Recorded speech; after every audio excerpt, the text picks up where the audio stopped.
பரபரப்பாகும் கொழும்பு, கோட்டாபயவின் வீட்டிற்கு தீவிர பாதுகாப்பு. ஸ்ரீலங்காவில் கோட்டா ஓட்டி போட்டு ஓட தயாராக இருந்த பெண்கள் சுற்றி வளைத்து பிடித்த போலீசார். ஆயுதம் தாங்கிய சகல படையினருக்கும் ஜனாதிபதி பிறப்பித்துள்ள உத்தரவு.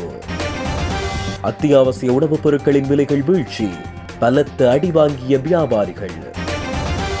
வசந்த முதலிகை உள்ளிட்ட 3 90 நாட்கள் விசாரணை செய்ய அனுமதி. யாழ் பல்கலைக்கழக மாணவர்களுக்கு இன்ப அதிர்ச்சி கொடுத்த முக்கியஸ்தர். கோட்டாபய ராஜபக்ஷ அப்படி ஒரு முடிவை எடுப்பார் என்று நம்பவில்லை அமைச்சர் பிரசன்ன. காதலியை உளவு பார்க்க விபரீத முடிவு, பின்னர் நடந்த சம்பவம். இலங்கை மக்களுக்கு அதிர்ச்சி அளிக்கும் தகவல், ஒவ்வொருவர் மீதும் இவ்வளவு கடனா? இன்னும் 4 நாட்களில் கோட்டாபய ராஜபக்ஷ இலங்கையில் இருப்பார் என்று வெளிவந்த தகவல்கள் உறுதிப்படுத்தப்பட்டுள்ள நிலையில், முன்னாள் ஜனாதிபதி கோட்டாபய ராஜபக்ஷவின் மெரிகான பெங்கிரிவத்தை வீட்டிற்கும் அந்த பிரதேசத்தைச் சூழ உள்ள பகுதிகளுக்கும் பாதுகாப்பு ஏற்பாடுகளை அதிகரிக்குமாறு உத்தரவிடப்பட்டுள்ளது. நேற்றைய தினம் போலீஸ் பிரதானிகள் பிரதேசத்தில் உள்ள போலீஸ் மற்றும் புலனாய்வு அதிகாரிகளுக்கு இது தொடர்பில் பணிப்புரை விடுத்துள்ளனர்.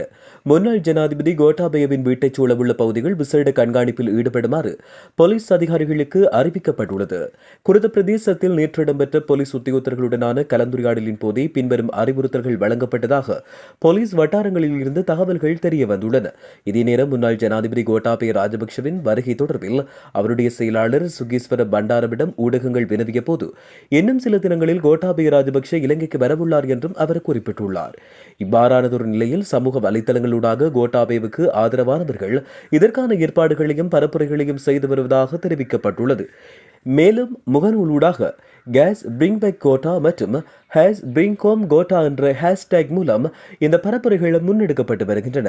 இதே நேரம் முன்னாள் ஜனாதிபதி கோட்டாபய ராஜபக்ஷ எதிர்வரும் 24ஆம் தேதி இலங்கைக்கு விஜயம் செய்ய உள்ளதாக வெளிவிவகார அமைச்சர் ஜனாதிபதி சட்டத்தரணி அலி சப்ரி உறுதிப்படுத்தியுள்ளார்.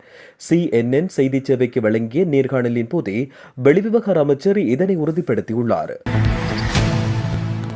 வவுனியா தேக்கவத்தை பகுதியில் விபச்சார விடுதி ஒன்று காவல்துறையினரால் நேற்றைய தினம் முற்றுகையிடப்பட்டுள்ளது. இதேவேளை முற்றுகையிடப்பட்ட விடுதியில் இருந்து 2 பெண்கள் உட்பட 4 பேர் கைது செய்யப்பட்டமையுடன் விடுதியில் இருந்து T56 ரக 30 தோட்டாக்கள் மீட்கப்பட்டுள்ளதாக காவல்துறையினர் தெரிவித்திருந்தனர். வவுனியா காவல்துறையினருக்கு கிடைக்கப்பெற்ற ரகசிய தகவலை தொடர்ந்தே வவுனியா தலைமை காவல் நிலைய பொறுப்பதிகாரி JAS ஜெயக்குடி தலைமையில் வவுனியா குற்றத்தடுப்பு பிரிவு காவல்துறையினரின் உதவியுடன் வவுனியா தேக்கவத்தை பகுதியில் அமைந்துள்ள விடுதியொன்றை முற்றுகை சோதனை நடத்தினர். இதன்போது குறித்த விடுதியில் தங்கியிருந்த 2 பெண்கள், விடுதி முகாமையாளர், மேலும் ஒரு ஆண் உட்பட 4 பேர் காவல்துறையினரால் கைது செய்யப்பட்டனர். இதேவேளை விடுதி முகாமையாளர் ஓய்வு பெற்ற ராணுவ வீரர் என்பதும் குறிப்பிடத்தக்கது. அத்துடன் குறித்த விடுதியில் காவல்துறையினர் சோதனை செய்தால் அங்கிருந்து பெண்கள் தப்பியோடும் வகையில் சுவர் ஒன்றில் சூட்சுமமான முறையில் பாதை ஒன்று அமைக்கப்பட்டிருந்தமையும் காவல்துறையினரால் கண்டுபிடிக்கப்பட்டது. மேலும் குறித்த விடுதியில் காவல்துறையினர் சோதனை நடவடிக்கையில் ஈடுபட்ட போது மறைத்து வைக்கப்பட்டிருந்த நிலையில் இயங்கு நிலையில் உள்ள T56 ரகத்தினைச் சேர்ந்த 30 தோட்டாக்களும் மீட்கப்பட்டுள்ளன. பொதுமக்களின் அமைதியை பேணுமாறு ஆயுதம் தாங்கிய சகல படையினருக்கும் உத்தரவு பிறப்பிக்கப்பட்டுள்ளது. விசேட வர்த்தமானி அறிவித்தலூடாக ஜனாதிபதி ரணில் விக்ரமசிங்க இந்த உத்தரவினை பிறப்பித்துள்ளார். பொதுமக்கள் பாதுகாப்பு கட்டளை சட்டத்தின் 12ஆம் பிரிவினரால் அவருக்கு வழங்கப்பட்ட அதிகாரங்களை கொண்டே ஜனாதிபதி இந்த உத்தரவை பிறப்பித்துள்ளார். எதிர்வரும் ஆகஸ்ட் மாதம் 22ஆம் தேதியிலிருந்து நடைமுறைக்கு வரும் வகையில் இந்த கட்டளை பிறப்பிக்கப்பட்டுள்ளமை குறிப்பிடத்தக்கது. நாட்டில் அத்தியாவசிய உணவுப் பொருட்களின் விலைகள் குறிப்பிடத்தக்க அளவு வீழ்ச்சியடைந்துள்ளது. இருப்பினும் இதுவரையில் குறித்த நிவாரணத்தை நுகர்வோருக்கு வழங்குவதற்கு சில்லறை வர்த்தக நிலைய உரிமையாளர்கள் நடவடிக்கை எதுவும் எடுக்கவில்லை என குற்றம் சுமத்தப்பட்டுள்ளது. இதே நேரம் 600 ரூபாவிற்கு விற்பனை செய்யப்பட்ட 1 கிலோகிராம் பருப்பின் மொத்த விலை தற்சமயம் 420 ரூபாய் வரையில் வீழ்ச்சியடைந்துள்ளது. மேலும் 330 ரூபாவுக்கு விற்பனை செய்யப்பட்டிருந்த 1 கிலோகிராம் சீனியின் மொத்த விலை 270 ரூபாவாக குறைவடைந்துள்ளது. 1900 ரூபாவுக்கு விற்பனையான 1 கிலோகிராம் செத்தலின் விலை 1200 ரூபாவாக குறைவடைந்துள்ளதாக புறக்கோட்டை மொத்த விற்பனையாளர்கள் சங்கத்தின் நிறைவேற்றுக்குழு உறுப்பினர் ஜே தேவபிரான் தெரிவித்தார்.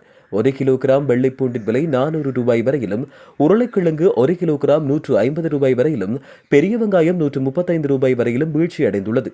நாணய கடிதங்களை விடுவிக்காமல் இறக்குமதியாளர்கள் அத்தியாவசிய உணவுப் பொருட்களை நேரடியாக இறக்குமதி செய்வதற்கு சந்தர்ப்பம் ஏற்பட்டுள்ளமையே விலை குறைப்பிற்கு காரணம் என புறக்கோட்டை மொத்த விற்பனையாளர் சங்கத்தின் நிறைவேற்றுக்குழு உறுப்பினர் ஜே தேவபிரான் தெரிவித்துள்ளார். அனைத்து பல்கலைக்கழக மாணவர் ஒன்றியத்தின் ஏற்பாட்டாளர் வசந்த முதலிகை உள்ளிட்ட மூவரை 90 நாட்களுக்கு தடுத்து வைத்து விசாரணைகளை மேற்கொள்வதற்கு பாதுகாப்பு அமைச்சு அனுமதி வழங்கியுள்ளது. அனைத்து பல்கலைக்கழக மாணவர் ஒன்றியத்தால் நேற்று முன்தினம் மாலை கொழும்பில் முன்னெடுக்கப்பட்டிருந்த ஆர்ப்பாட்டத்தின் போது ஆர்ப்பாட்டக்காரர்கள் 19 பேர் காவல்துறையினரால் கைது செய்யப்பட்டிருந்தனர். முறையற்ற விதத்தில் ஒன்று கூடிய குற்றச்சாட்டின் பேரில் அவர்கள் கைது செய்யப்பட்டனர். கருவாத்தோட்டம், கொம்பனி தெரு, பொரளை காவல்துறை பிரிவு மற்றும் கழனி பிராந்திய குற்ற விசாரணை பிரிவு என்பவற்றால் சந்தேக நபர்கள் கைதாகினர். இதேவேளை கொழும்பில் நடைபெற்ற எதிர்ப்பு நடவடிக்கையின் போது கைது செய்யப்பட்ட அனைத்து பல்கலைக்கழக மாணவர் ஒன்றியத்தின் 16 உறுப்பினர்கள் பிணையில் விடுவிக்கப்பட்டுள்ளமையும் குறிப்பிடத்தக்கது. இலங்கை பல்கலைக்கழக மானியங்கள் ஆணைக்குழுவின் தலைவர் சிரேஷ்ட பேராசிரியர் சம்பத் அமரதுங்க யாழ் பல்கலைக்கழகத்திற்கு வருகை தந்து மாணவர்களை நேரில் சந்தித்து குறைகளை கேட்டறிந்தார். நேற்று நண்பகல் 1 மணியளவில் பல்கலைக்கழக அதிகாரிகளுடன் ஏற்பாடு செய்யப்பட்டிருந்த கூட்டத்திற்காக வளாகத்திற்கு வருகை தந்த போதே வளாகத்தினுள் நின்ற மாணவர்கள் நேரடியாக சந்தித்து குறைகளை கேட்டறிந்தனர். மேலும் மாணவர்களுக்கு பல்கலைக்கழகத்திற்குள் ஏற்பாடு செய்யப்பட்ட சமுதாய சமையலறைக்கு சென்று மாணவர்களுக்கு வழங்கப்படுகின்ற இலவச மதிய பூசணத்தை தானும் பெற்று மாணவர்களுடன் உணவருந்தினார். இதன்போது இலங்கையில் உள்ள ஏனைய பல்கலைக்கழகங்கள் எதிலும் நடைமுறைப்படுத்தப்படாத சமுதாய சமையலறை இலவச மதிய உணவு வழங்கலை சுயமாக ஆரம்பித்து நலன் விரும்பிகளின் நிதி பங்களிப்புடன் பல நூற்றுக்கணக்கான மாணவர்களுக்கு உணவு வழங்கலில் ஈடுபட்டிருந்த விரிவுரையாளர்களையும் மாணவர்களையும் அவர் பாராட்டியிருந்தார். தொடர்ந்து மாணவர்களின் குறைகளை கேட்டறிந்த பல்கலைக்கழக மானியங்கள் ஆணைக்குழுவின் தலைவர் உடனடியாகவே கல்வி அமைச்சருக்கும் மாணவ பிரதிநிதிகளுக்கும் இடையிலான சந்திப்பு ஒன்றை ஏற்பாடு செய்தார். பின்னர் மாணவர்களின் வேண்டுகோள்களுக்கு உரிய தீர்வுகளை விரைவில் பெற்றுக் கொடுப்பதற்கு நடவடிக்கை எடுப்பதாக கல்வி அமைச்சர் கலாநிதி சுசில் பிரேமஜெயந்தவும் பல்கலைக்கழக மானியங்கள் ஆணைக்குழுவின் தலைவர் சிரேஷ்ட பேராசிரியர் சம்பத் அமரதுங்கவும் உறுதியளித்திருந்தனர். முன்னாள் ஜனாதிபதி கோட்டாபய ராஜபக்ஷ மீண்டும் அரசியலுக்கு வருவது தொடர்பில் எதனையும் அறிவிக்கவில்லை என ஆளும் கட்சியின் பிரதான அமைப்பாளர் அமைச்சர் பிரசன்ன ரணதுங்க தெரிவித்துள்ளார். கோட்டாபய ராஜபக்ஷ அப்படியொரு முடிவை எடுப்பார் என தாம் நம்பவில்லை எனவும் அவர் குறிப்பிட்டுள்ளார். ஊடகங்களுக்கு நேற்று கருத்து தெரிவித்த போதே அவர் இதனை குறிப்பிட்டிருந்தார். தொடர்ந்தும் அவர் கருத்து தெரிவிக்கையில், இந்த நாட்டின் சாதாரண பிரஜைகளுக்கு இருக்கும் சுதந்திரம் முன்னாள் ஜனாதிபதி கோட்டாபய ராஜபக்ஷவுக்கும் இருக்க வேண்டும். அவர் தன்னுடைய அமெரிக்க குடியுரிமையை துறந்து இந்த நாட்டிற்கு சேவை செய்ய வந்தார். எனவே அவர் போராளிகளுக்கு பயந்து வெளிநாடுகளில் ஒளிந்து கொள்வதை அனுமதிக்க முடியாது. இது அவருடைய மனித உரிமை மீறலாகும். எனவே முன்னாள் ஜனாதிபதியின் பாதுகாப்பை உறுதி செய்து அவர் இந்த நாட்டிற்கு திரும்புவதற்கு தேவையான வசதிகளை செய்து கொடுக்குமாறு ஜனாதிபதியிடம் கோரிக்கை விடுத்தோம். ஜனாதிபதி ரணில் விக்ரமசிங்கவிடம் இடைக்கால அரசாங்கம் அல்லது இடைக்கால நிர்வாகத்தை விரைவில் ஏற்படுத்த நடவடிக்கை எடுக்குமாறும் கோரிக்கை விடுத்தோம். ஏனென்றால் இந்த பிரச்சனையை மேலும் இழுத்தடிக்க அனுமதிக்க முடியாது. நாடு டொலர் நெருக்கடியை சந்தித்து வருகிறது. ஸ்ரீலங்கா பொதுஜன பெரமுன மக்களின் பிரச்சனைகளை தீர்ப்பதற்கு ஜனாதிபதிக்கு நிபந்தனையற்ற ஆதரவை வழங்குகிறது. என்றும் ஸ்ரீலங்கா பொதுஜன பெரமுனவுக்கு நாடாளுமன்றத்தில் 145 எம்பிக்கள் இருக்கிறார்கள். ஜனாதிபதி தேர்தலில் பொதுஜன பெரமுன 125க்கும் அதிகமான வாக்குகளை பெற்றுள்ளது. நாட்டின் பிரச்சனைகளை தீர்ப்பதற்கு நாடாளுமன்றத்தில் அந்த பெரும்பான்மை பலம் பெரும் பலமாக உள்ளது என்றும் அவர் குறிப்பிட்டுள்ளார்.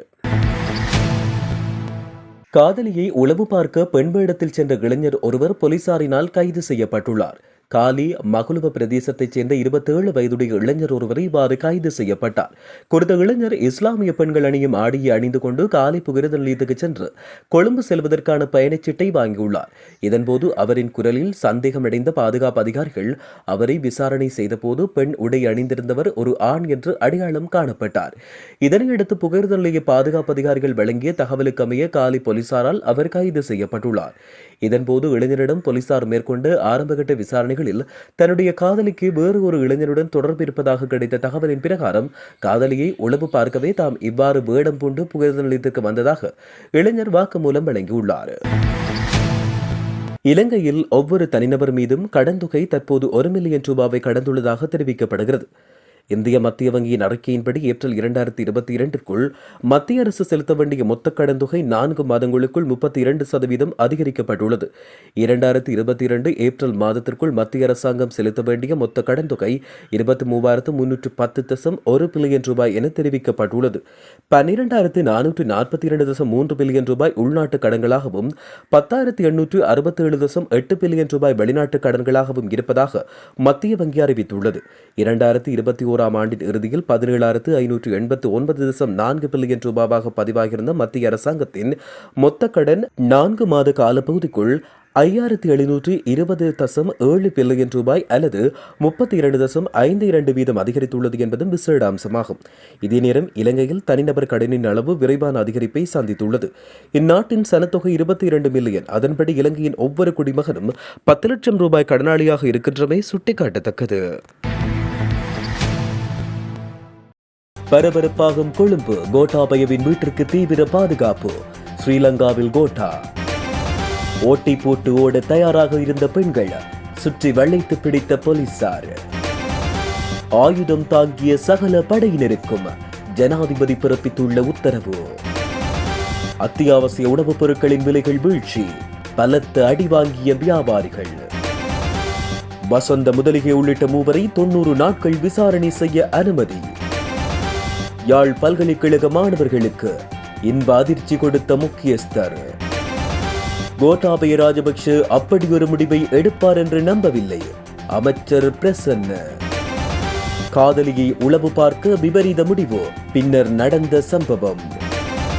இலங்கை மக்களுக்கு அதிர்ச்சி அளிக்கும் தகவல். ஒவ்வொருவர் மீதும் இவ்வளவு கடனா?